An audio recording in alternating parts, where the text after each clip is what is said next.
everyone. My name is Pamela Scott. I'm the program director here at the Westerly Historical Society, and I want to welcome you to our first program of the fall. It's quite exciting. I want to talk to you about how I met Pat. I was doing some family research at the New London Historical Society. First, I was here at our local history room, then in Stonington, and Mesa made to New London.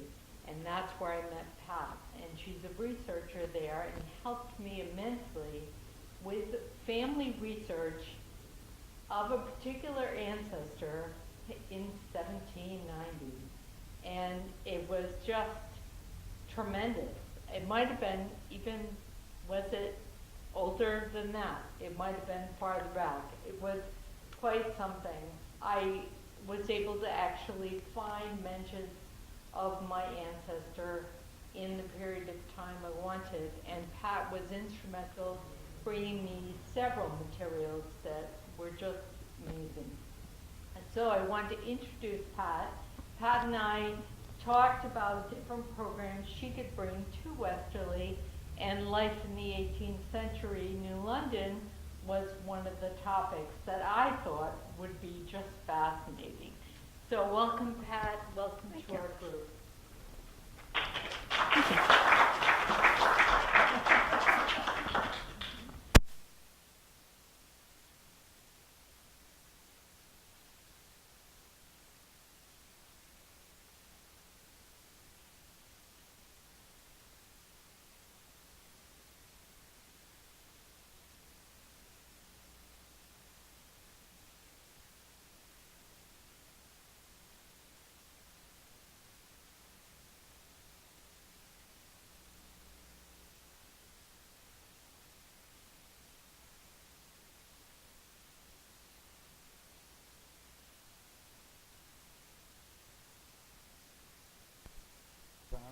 Oh, I turned it off because I thought that meant off.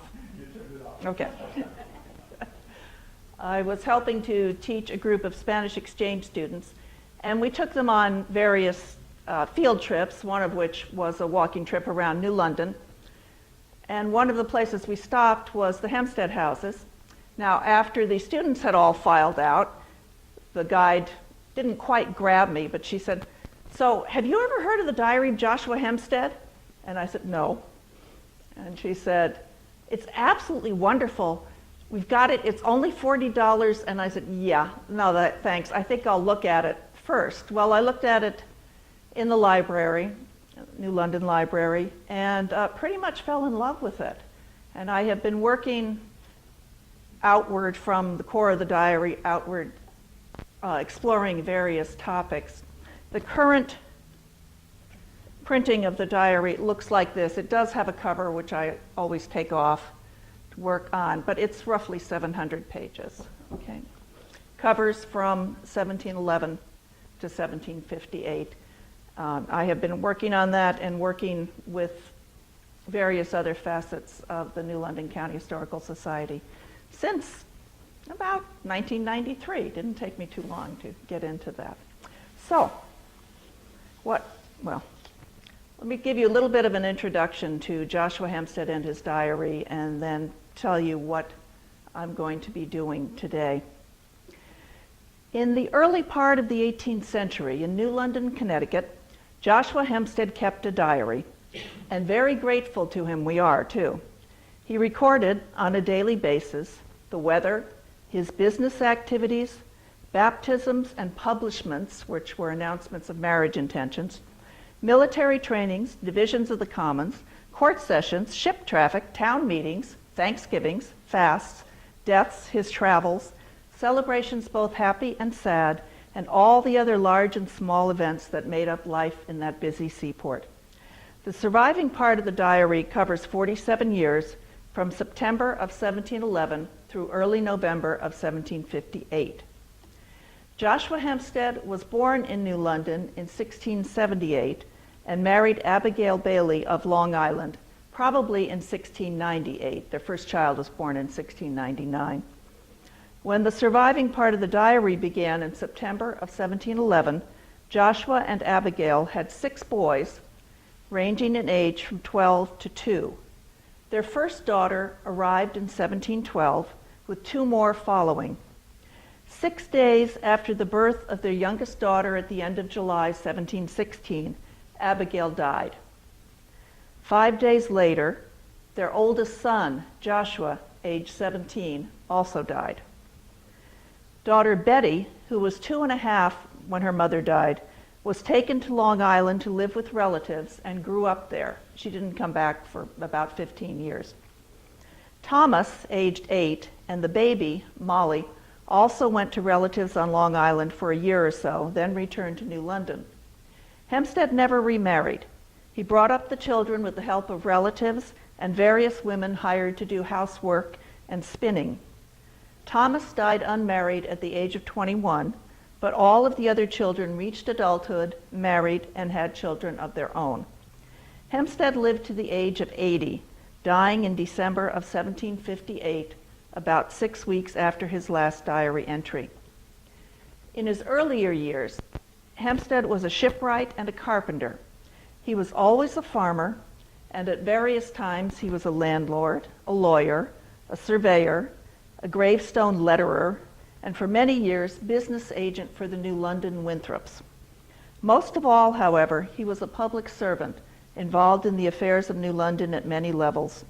He was a selectman, also called a townsman, a member of the school committee, an officer, eventually captain, of the 2nd Train Band, delegate to the General Assembly, member of the Committee to Divide the Commons, and member of the Committee of the First Congregational Society.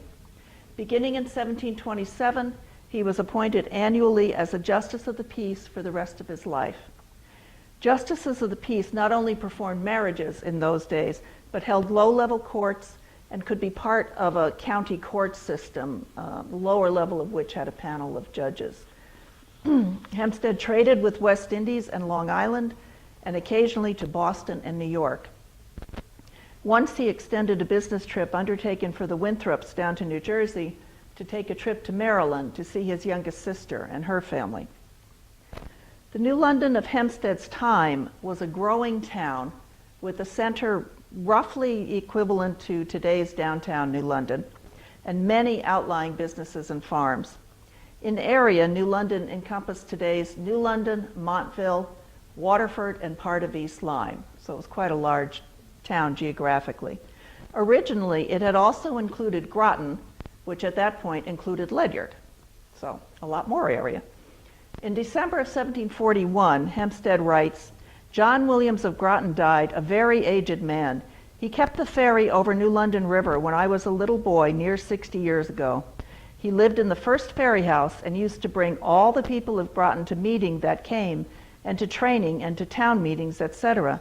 New London and Groton was one town and but one minister and but one captain's company, and now we are on each side of the river 2 societies of our profession," meaning the Congregational Church, "and one church," and a church at that point meant Church of England. If he referred to going to the church, he was referring to the Church of England.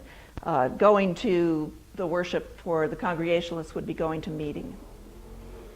And one Baptist meeting house, in all 8 on each side, and 9 captains' companies, 8 both sides, and 9 captains' companies, 5 on this side and 4 on that.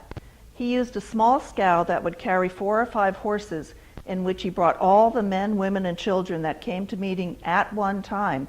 Without any difficulty, the number was then so small. In the last of his time in the ferry, he got a sailing boat for a few years, a rainy day. Rather than just lecture about different facets of life back then, I'd like to read a few selections of a couple weeks each from various parts of Hempstead's diary to illustrate what his life was like, explaining different points that come up as I go. Most of the time, the entries aren't quite as narrative as the one that I just read, but they do give snapshots of a man's life at the time. I tried also not to pick weeks where something really dramatic happened, like the one where his wife died, or the one later on where both his sons Nathaniel and Thomas die within the space of about a week. So, yeah.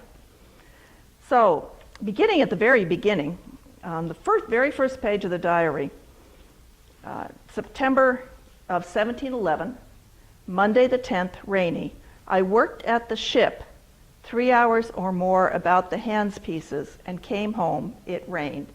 Hempstead was at that point a shipwright more than anything else. He worked in different shipyards, which were not nearly as big as we think of shipyards today. They would be just a piece of property that somebody owned and would build ships on. I went to work about casements, casement windows. He was making some for Solomon Coit and also for Joseph Truman. He says about casements and for Joseph Truman at his house for him to make a pair of shoes for Johnny. Johnny was the 2-year-old. So I guess he was getting his first pair of real shoes here. Tuesday the 11th fair. In the forenoon, I worked at home about Sol Coit's casements, and in the afternoon at the Freeman's meeting. What's the difference between Freeman and a town meeting? Freeman's meeting and town meeting. Okay, Freeman's. I don't want to repeat things that people already know. The Freeman's meeting was a higher qualification than to be part of a town meeting, and the Freeman elected the representatives to the General Assembly.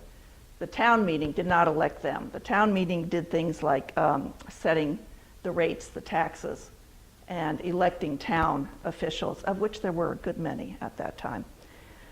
Afternoon, the Freeman's meeting and making up accounts with Thomas Jones, collector, and we paid Mr. Adams, he was the minister, 25 pounds, 15 shillings. Wednesday the 12th, lowering and then fair. In the forenoon, I worked at home about hay and casements, and in the afternoon, I was at court to serve on the jury. Mr. White, someone he knew from Long Island, came to see me. Manwaring sailed for Rhode Island. There was a lot of ship traffic in and out of New London at that point. It had been declared the colony's official port that year, I believe, 1711, but there was a lot of pushback, mostly because people didn't really want to pay the customs fees and taxes and all. So they stalled as long as they could. I think it took another 4 or 5 years before the customs collector was officially installed and people had to start getting the right paperwork to do things. They were very good at putting things off and put it off a little more. And it's New England, after all. Let's see. Thursday the 13th fair. I worked at the ship all day. Half day about the hands pieces. The rest about embowing the cheeks for the head and the hands pieces. Hands pieces were paired pieces of wood. They could be used in several different places on board the ship, and he doesn't specify. Embowing anything on the vessel meant curving it, which I assume meant you had to steam the wood till you could curve it properly. At night, John Rogers paid for his boys going to school in 1709, 2 years before, 14 shillings 3 pence and 9 pence for fines.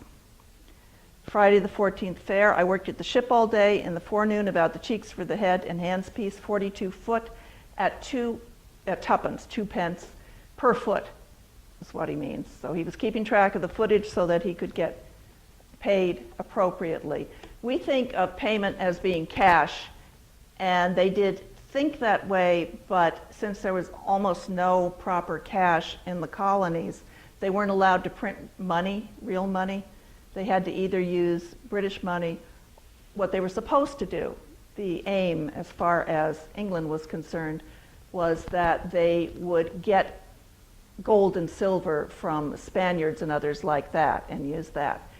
That didn't work. I mean, you're not supposed to trade with those people, but you're supposed to be getting gold and silver from them. There was a certain disconnect here.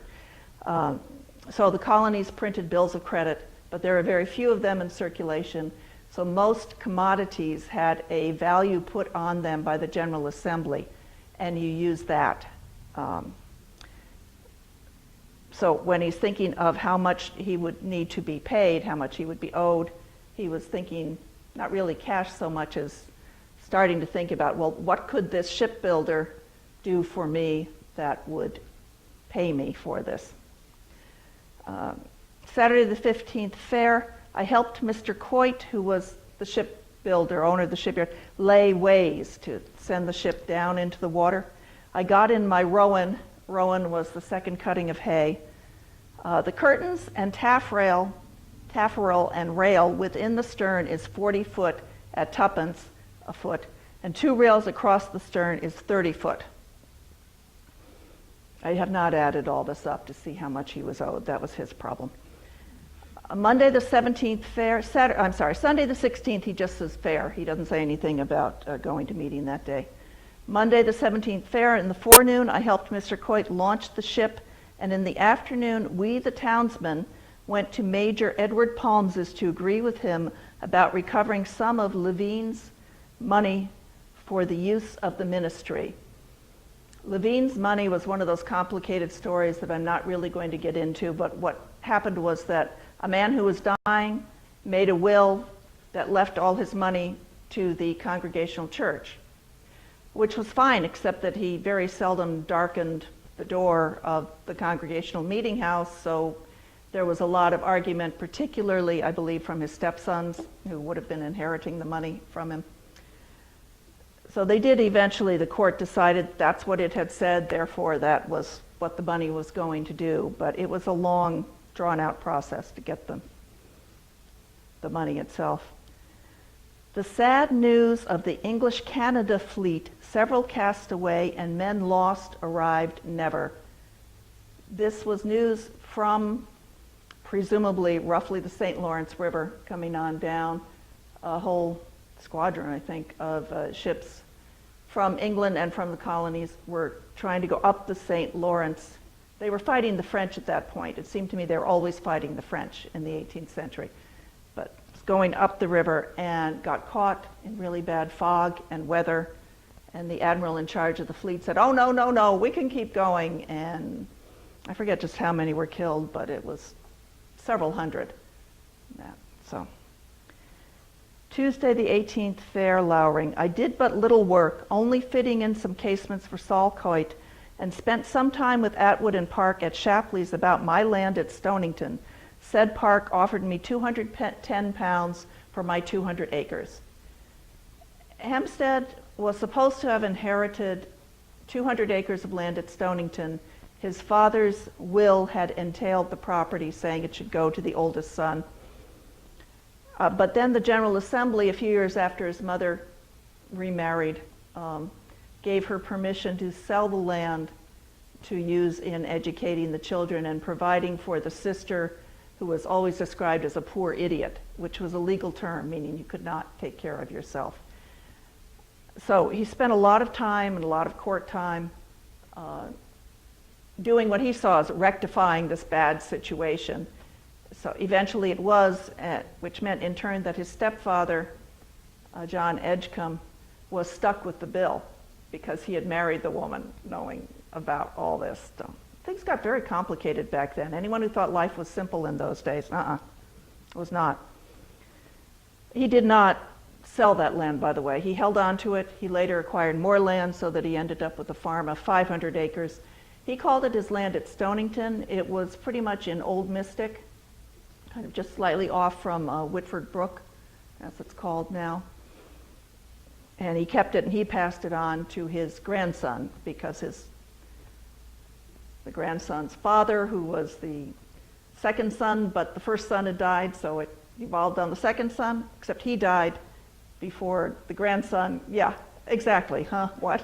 Before the grandson grew up, so the grandson inherited the property. Wednesday the 19th fair, I mowed and cut stalks. That would be corn stalks to use as fodder for the cattle. Daniel Whitmore left off dieting here. That's one of those things, there's very little about women and just what they did in Hempstead's diary. His wife apparently was providing meals to some of the single men who didn't have any place to cook for themselves. So this Daniel Whitmore had been eating at their house, and he left off doing that day. Thursday 20th fair, I mowed and put in Joseph Truman's windows in the forenoon, and in the afternoon I went to get timber for the belfry sills. This would be the belfry for the Congregational Meeting House. I sent my white cow to pasture at James Rogers for 6 pence per week. You would send your animals, it was getting toward winter time, you'd send your animals to somebody else's land so that you wouldn't be having all your pasturage completely used up. Friday the 21st fair, I split posts in the forenoon for fencing. In the afternoon, I finished getting the belfry sills. The pied cow went to Goody Atwell's pasture, presumably at the same rate. Saturday the 22nd, lowering, I raked hay in Smith's lot and gathered apples and carried them to J. Truman's mill.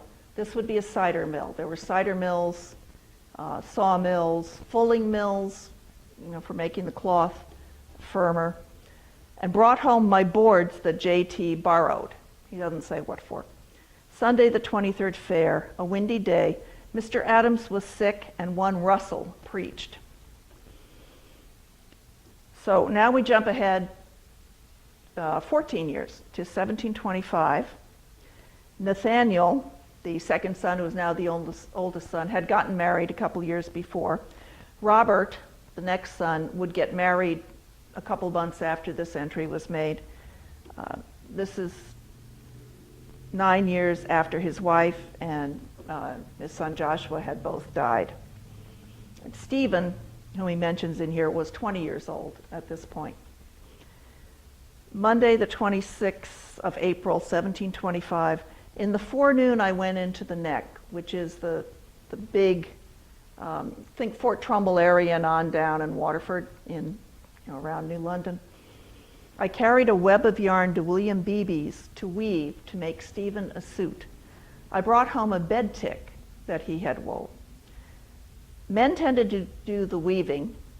Women did the spinning, but men tended to do the weaving, I suspect because the looms were very heavy, and the very heavy beams. I broke up next the hill of rocks toward the Hallow, meaning harrowed so that the land would be able to be planted in the spring. I finished. Late in the afternoon before I began. Sometimes he writes, he'll put in something, then he'll remember something else he should have put in. So late in the afternoon, he went to break up this land, and he finished the whole thing. I don't know how big that was. I had Mr. Coit's and Widow Harris's oxen. Now that would have been, Mr. Coit's oxen would have been part payment for the casement windows he was making. Widow Harris, I'm not sure. John Coit Jr., a child buried, a daughter about 5 or 6 months old. Butolph sailed, and Patty came back again. He always refers to any vessel by the master's name, which is a little annoying if you're trying to find the name of a vessel. It's just the master's name. Butolph sailed, Patty sailed. James Patty, was actually his brother-in-law who had come to visit from Long Island and was going home again. Tuesday the 27th fair, in the forepart of the day, I went into town with the rest of the selectmen to look after Horsey. Horsey was a William Horsey. He'd had a stroke, what we would call a stroke, a couple of weeks before. He was apparently helpless and didn't have any family to look after him. We agreed with Samuel Rogers to give him 30 shillings for 1 week, the trouble of the house, diet, etc., and for the future 12 shillings per week, unless he grows worse, then more in proportion. This was how you took care of people who could not take care of themselves. They would be farmed out to a family that might need the money or that was simply willing to take in an extra person. Be paid for it, yes, but you were stuck with the person too. Then I went to the Freeman's meeting. Captain Rogers and I were chosen deputies. A town meeting afterwards to make rates, etc. Wednesday the 28th, fair most of the day, rain at night. I was at home all day with Thomas, who was 17, and John, the youngest, who was 16. We carted dung and planted all day. Does not sound like a wonderful way to spend a day, but there were a lot of days where you had to cart the dung before you could plant. Thursday the 29th fair, I was at home most of the day planting. We finished.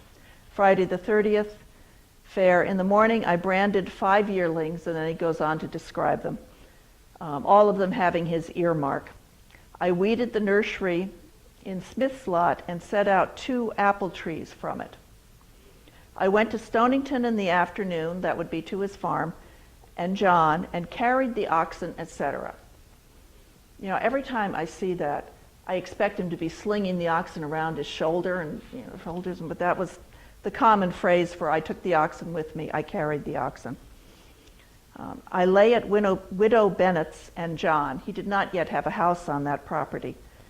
My oats that Joseph and Stephen Bennett thrashed one day was all eat up with the hogs.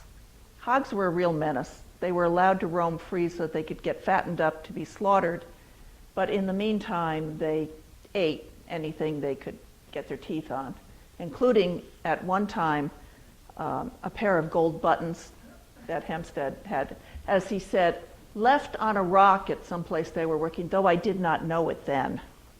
Think about it. May 1st, Saturday, I was at the farm all day. I shifted my beef and looked up sheep and came home at night. I received 30 shillings of Widow Bennett to buy corn. Sunday, the second fair, Mr. Adams preached all day. Caleb, the son of Thomas Mumford, died at Mr. Winthrop's, aged about 10 years, and blank. Trowbridge died yesterday, was buried this day. James Campbell and Mary Taylor published. You had to be published at least 8 days before you got married, and sometimes it was several weeks before that. Monday the 3rd, I went to Groton with the rest of the selectmen to settle the affairs of the ferry. So the New London selectmen and the Groton selectmen jointly owned and operated the ferry there. And up to Andrew Davis's with Captain Christopher and Rogers in the evening, and in the evening to the farm and lodged at Bennett's. Benjamin Atwell and Samuel Atwell's wife died last night. Tuesday the 4th fair, I was at the farm, got up the sheep and dagged them and marked most of the lambs, 100 and odd sheep and about 50 lambs. Benjamin Atwell Jr. died, and old Roberts died last night, said to be 99 years old, at Benjamin Atwell's house. So clearly there was some sort of epidemic thing that was going through at least that family. Wednesday the 5th fair, Nicholas Darrow died. I went about to look sheep. I lodged at Captain Miner's. Thursday the 6th rainy, I was at Captain Miner's most of the day. I lodged at Justice Miner's at night. There were an awful lot of miners in Stonington then. Whew. Friday the 7th fair, I went to Westerly to look sheep at Captain James Babcock's.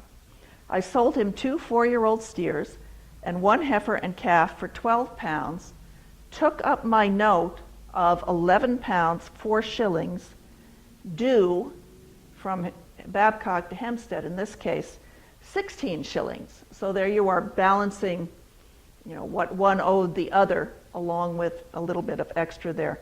I lodged at Hinckley's. Saturday the 8th fair, I was about the lower part of Stonington looking after sheep till near night. Sheep never seemed to stay where you put them. They went all over the place. They were a menace, but not as much as the hogs were. Then came to Mr. Williams's and put up 20 pieces of beef to smoke in the chimney. Now, I don't think this was Hempstead's beef. I think he was helping Mr. Williams, who was the minister in that part, to put his beef up in the chimney so that it would be properly smoked and preserved. And 14 pieces at Samuel Williams's, presumably. Sunday the 9th fair, I came home in the morning. Mr. Adams preached all day. Thomas Prentice and Mistress Palms are published. Anne Calkins took into the church.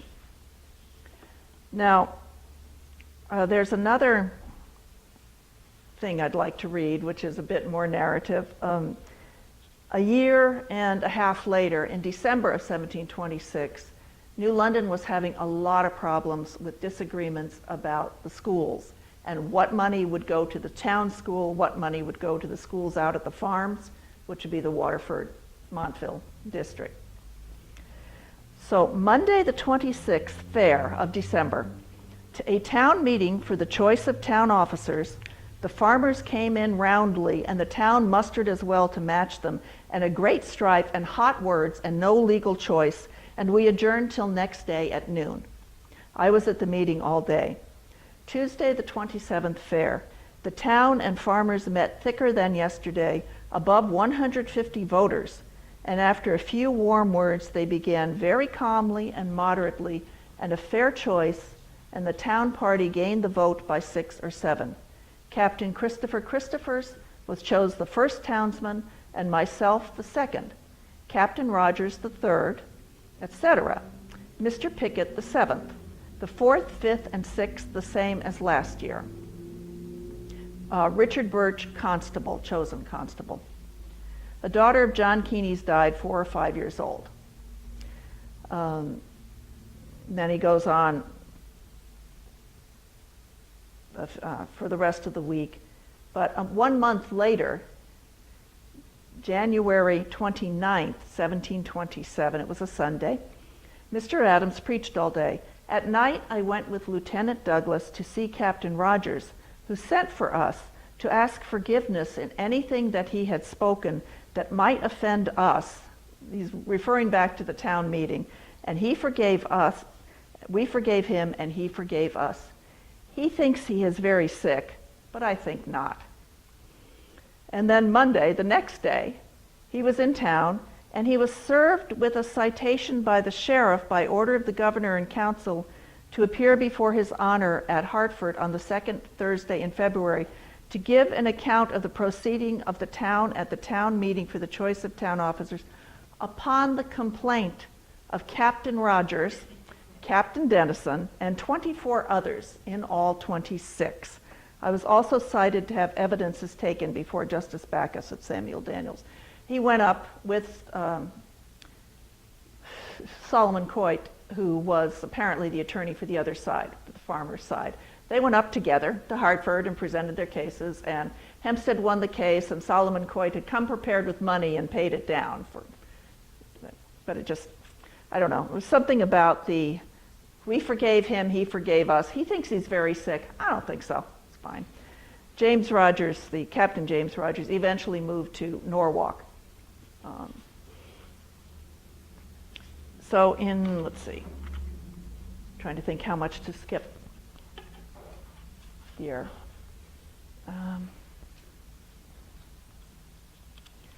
Let's skip to December of 1741. Now, in this time, his son Nathaniel had died. His son Thomas had died. Nathaniel left a wife, 2 sons, and a daughter who was born a couple hours after he died. This is all in 1729. 4 years later, the widow remarried, at which point she took the daughter with her. Mind you, they weren't living this far apart, but Hempstead kept the 2 boys and brought them up. So the references he has now to a Joshua and Nathaniel are to his grandsons, Joshua and Nathaniel. By 1741, Hempstead had turned 60 in 1738, so he had asked to be dismissed from the militia, and was. And he's talking in here about doing some surveying. You have to remember that a rod, as a measurement, is 16.5 feet, okay? Which does work to get to a mile and get to an acre and all. All of his surviving children are now married. Stephen was older than most of them when he got married in 1737. He got married right before his youngest sister got married. And remember, there's quite an age gap between the oldest and youngest there. And his grandson Joshua would be married in 1743, a couple years from now. So December 1741, Monday 21st, fair, cold, and windy, a town meeting to choose town officers. Now, instead of being involved with this time, he says, I was at Groton running lines, surveying, on the west side of Gardner's land that was Codner's supposed northwest corner. I'll read this fast because I don't understand it any better than you probably will hearing it. South 146 rod to the brook and Jem Avery's land, and then south 68 rod and east to the dam 14 rod, and from there, and from the 146 rod south at the brook that runs into Mead's Meadow west to the northwest corner of Walter Harris's, the fence 46 rod. Make any sense? No. You do get there if you plot it out on paper, but it's okay. Tuesday the 22nd, fair and moderate. I went with Joshua and Nat and team, his grandsons this time, and fetched home a flat stone to lay before the door, about 7 foot long. I dug it up and laid it on a log several years ago at the foot of the great hill. I also made a straight line between my land at X Plain and Mr. Chapman's and set up stakes. Wednesday, 23rd fair, and Thursday, 24th fair, and both moderate. I was running a line on the westerly side of Ebby Way's farm both days. On the 24th, I carried 3.5 pounds of pinions to Will Waterhouse's to spin, and 3 fleeces for stockings. One of the things he doesn't mention here is that when you had wool spun, took your fleeces, just a woman really, I mean it says Will Waterhouses, but to his wife presumably, to spin, it was usually at the halves. One reason clothing was so expensive, of course, was all the work that went into it, starting with spinning it, where you only got half your wool back in the spun version. And then from there, you had to pay for the weaving, you had to pay for the clothing itself to be made. So people didn't own too many clothes unless they were pretty rich. Friday the 25th. What's December 25th? Christmas. For the Congregational Church, it was not Christmas. There was no such thing. But Christmas was well embedded in their brains because many bills came due at Christmas. And it was just, because it was in the English culture, it was in the culture in the colonies, but it was not celebrated at all. So what he says here is, in the morning I received 18 pounds in bills of credit of Mr. Starr. Mr. Starr was his daughter Betty's father-in-law, on account of son Minor. Son Minor had married Abigail, for Samuel Utley to be sent to Samuel Conkling Jr. of Southold. I went to the Church of England, and heard a sermon, and dined at Mr. Stewart's. I went over to Groton and paid Mistress Jeffrey, her husband being from home. Jeffrey was a shipbuilder in a large way. He built a 700-ton ship at one point, which was quite big. 15 pounds on my son John's account. It really sounds from this as though John had a lot of debts that had to be paid off here one way or another. 4 pounds of it was his money that he gave me, and 9 mine that I lent him. Saturday the 26th fair. In the forenoon I was at home writing to my son Robert, who lived on Long Island, concerning Caesar, a mulatto, at his request. And that's all I know about Caesar. I don't know if he was a slave. I don't know why he was writing to Robert Hempstead. Afternoon at Ebby Ways, running a line at the north end of his farm. My daughter Starr delivered of a son. Old Mistress Lewis, the widow of John Lewis, the second and last of New London, a very aged woman, died at Groton, where she lived of late with her daughter Latham. Aged about, and then he leaves a blank.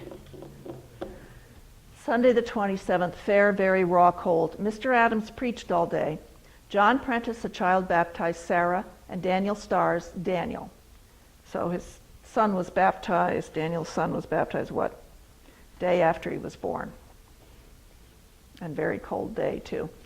I have the impression that when a child was baptized, currently in the Congregational Church, when kids get baptized, it's just water on the forehead bit with the fingers. Well, I have a feeling it must have been much worse than that in colonial times, because Hempstead at one point notes a child being baptized who did not cry. So I wouldn't be surprised if they were pouring water over their heads and something like that, which an infant would tend to object to, I would think. Monday the 28th, storm at northeast, snow last night and most of the day. In the night it turned to rain. I was at home all day till near night. I went to the town meeting. In the evening I went up to Samuel Bill's. I paid Mr. Cardwell 30 shillings in full for making my coat. I received by my son John of Nat Williams 15 pounds 3 shillings in part for my ox. Tuesday 29th, fair and cold. I was at home all day. Nat, his grandson who was age 14, gone to school to learn to cipher. Wednesday the 30th, fair and moderate. I was at home all day. We killed the last hog of 5 that run in the orchard all summer. We killed 3 the last October, weight 314, that's for all of them, and 1 the 14th of November, weight 135, and this now, weight blank. Sometimes he would just forget to write it down at the time, and by the time he remembered, he couldn't remember. Thursday the 31st, fair till night, and then rain and warm for the season. Joshua, who was age 17, and Adam was Hempstead's slave. He had purchased him in 1727. And Adam, kind of coincidentally, was about the same age as Hempstead's son Nathaniel had been. He was born right about 1700. Joshua and Adam thrashing the oats. I was at home all day. I helped stack up the straw, etc. We got in the oats, but not winnowed, a small crop. An infant of Captain Latimer's, buried. Now, skipping ahead again, I'd like to read what's basically the very end of the diary, showing what Hempstead was still doing at age 80. He turned 80 September 1st of that year. October 1758, Saturday the 28th fair. I was most of the day stacking corn tops in Crossman lot. He tended to name his lots or refer to them after the people he had bought them from. He had a Smith lot, a Gilbert lot, a Keeney's lot, a Crossman lot, not necessarily all at the same time, and a John Plum lot, John Plum being a brother-in-law of his. Stacking corn tops in Crossman lot, Adam carted them, and I handled every sheaf and stowed them away, and afterward we loaded the cart with a small stack of clover and brought it home to the barn. The night before, it was night, before we had done. We did not unload. Sunday the 29th, cloudy. Mr. Biles, he was the new minister. Mr. Adams had died a few years before. Mr. Biles preached all day, and I kept house at home all day, much indisposed. A pain in my bowels been hanging about me 2 or 3 days. Monday the 30th, fair. I am still poorly, keep about home all day.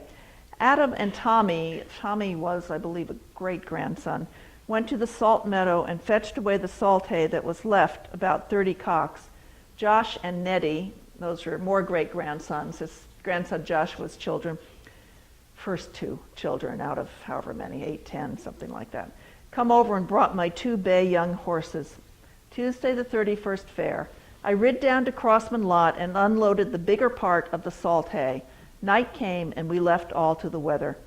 Wednesday, November 1st, Tommy helped unload. Rain, I keep house. Thursday the 2nd, fair. I was about home. Daughter Star sat up all night with me, all day nursing me, and sat up all night again. Friday the 3rd, fair. I keep house still. Exceeding sore in my bowels where the pain was last week. There is my difficulty. Daughter Star stands by me, up all night again. Old Samuel Chapman died the last night about 8 o'clock, age 93 last February, and old Mistress Mehitable Coit, the widow of Mr. John Coit, deceased, died this morning. Now, lower down on that page, a note by John Hempstead said, December 22nd, 1758, my father Joshua Hempstead departed this life. And from the New London Summary or Weekly Advertiser, Friday, December 29th, 1758. Last Friday morning died here, in the 81st year of his age, Joshua Hempstead, Esquire, one of His Majesty's justices in commission for this county, a useful friend, a promoter of peace, and a valuable member of society. In all the public offices he sustained, his conduct was unexceptionable, that is, flawless. He acted with uniform integrity and preserved an unblemished character. His funeral was attended on Sabbath evening. And that is the last we hear directly of Joshua Hempstead, other than his son John, who was the executor of his estate, putting notices in the paper, I think it was the next week. All persons indebted to the estate of Joshua Hempstead, Esquire, had to contact him as executor so that he could get this all straightened out and they could, get their shares divided up. So, questions? Yes? Where was the Williams Ferry? I'm sorry, what? Where was the Williams Ferry that he talks about early on? The Williams Ferry? I thought that was what you said, the ferry that he talks about between New London and... Between New London and Groton? Do you know where that was? Roughly, yes. Let me see if I can find it. Don't rack your brains. I just... No, it's... The place that it went into in Groton is over near the Avery Cop House.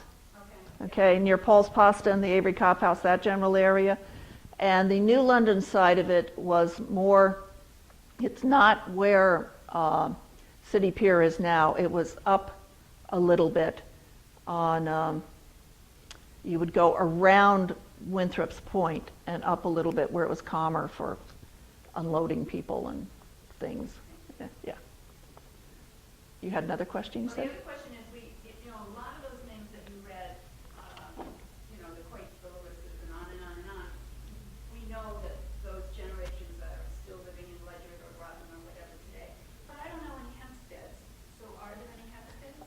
Living locally, not that I know of.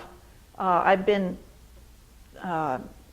emailing, corresponding with a John Hempstead who lives in Wisconsin, he lives in New Hampshire, who was trying to get a bunch of family information, not particularly about Hempsteads, but about other people from New London, and we've gone back and... Died out at some point. Well, it didn't really die out, it just sort of spread all over. Well, I meant from New London. From New London. They had, Really die out. I believe there's somebody who lives, that is a Hempstead who still lives in New London, but I don't know the person. But they have a lot of Hempsteads in the Midwest. A bunch of them moved to Ohio, New York, then Ohio, and then kind of spread out from there. Thank you. You're welcome, yes. Is there any mention of Native Americans? Yes, in several places. I mean, other than, well, there's a talk about the Mashantucket land, the reservation, so to speak, and talk about the Mohegan land, which New London and Norwich and all the English settlers basically kept suing them in the English courts to let them take over the Mohegan land. When I was writing my book, which is a companion to the Hempstead Diary, I was talking at one point with Faith Davison, who is the historian for the Mohegan tribe, and I had had information from people about the Mashantucket Reservation and where it was, what size it was. I said to her, well, can't you tell me anything about how big the Mohegan Reservation was? She said, Pat, I wouldn't dare. It was all contested land most of the way through the 18th century. The Mohegans claimed this enormous amount of land. The English wanted them to have just about like this bit, and it just got fought about, and anything I said, somebody in the tribe would get mad at me, so no. But there were also references, he mentions an Indian Mary. Indian Mary I know about because of another thing that happened. There was a homicide. It wasn't a murder, it was a homicide at a place called Otter Rocks. And when the man got shot, they took him to the wigwam of Indian Mary and Indian Sue, which must have been pretty close to the Otter Rocks, which we still don't know exactly where they are, but because that was where they put him and basically where he stayed for a while till they got him to his house and he died there. But it was right there in Stonington someplace. And I'm trying to think, Hempstead wrote Indian Mary's will, but that's not in the diary either. I happened to see that in the probate records. So a few mentions here and there, and going to Niantic to get a squaw to do a chair for, cane a chair for somebody, but not a lot of references. Indians, one of the Uncuses maybe getting to, creep me out, but to execute the person who had scalded Uncas's sister to death in a drunken frolic, quote unquote. So, yeah. Did you mention how Joshua Hempstead arrived in New London, or was he born there? He was born there. He was born in How New about London. his ancestors? The first Hempstead that came to New London was Robert Hempstead, who came with John Winthrop Jr., who wanted to make New London a great center for alchemy. They were the first that came, the first settlers. They came probably in 1645, and it was officially declared a settlement in 1646. But they would have had to have been there. They say the founding of New London was 1646. Well, no, if you're going to get official approval for being there, you had to have been there already. So say 1645 that they came. Robert Hempstead had a wife and 3 children when he died. The children were not all that old. He had one son named Joshua. That Joshua had, I think it was 6 kids or so, and Joshua, the diarist, was about the middle one of those. He was the only boy. So we had 2 generations of Joshua who were the only boy in each one, for which I must say I am extremely grateful, because once the Hempsteads start exploding, Joshua's kids, the ones that were married, each had, or their wives had, which is more to the point as far as I'm concerned, 8 or 10 or 12 children. Yeah, They didn't all survive. John Hempstead and his wife seemed to be particularly unlucky. They had maybe two or three children who survived to adulthood.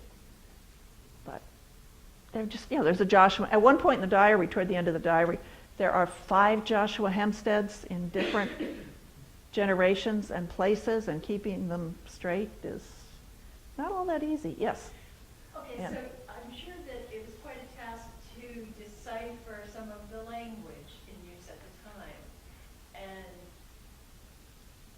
there's probably like a night and day difference between reading it and not understanding these references, and then reading it again when you do understand what it means, for example, to run a line and so forth. Mhm. So and then there's certain things that even when you do understand the words, the tasks at hand are no longer performed because of modern technology. So Right.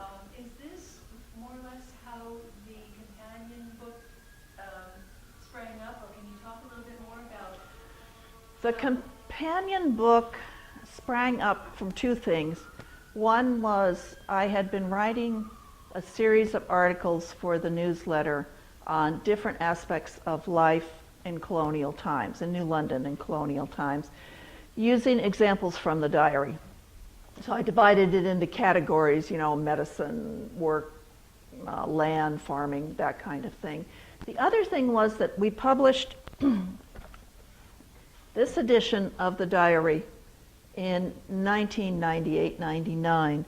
The diary was first published in 1901. It was transcribed from the original, from Hempstead's original. It's transcribed in the mid-1890s over the course of roughly a year. And then, like many historical societies, they had to wait till they had enough money to publish it. So it was published in 1901. That's the one that you can find online. And it has 1 month is a paragraph and no differentiation. So we did each week as a paragraph and did the dates in boldface type so that it's a little bit easier to find what you want.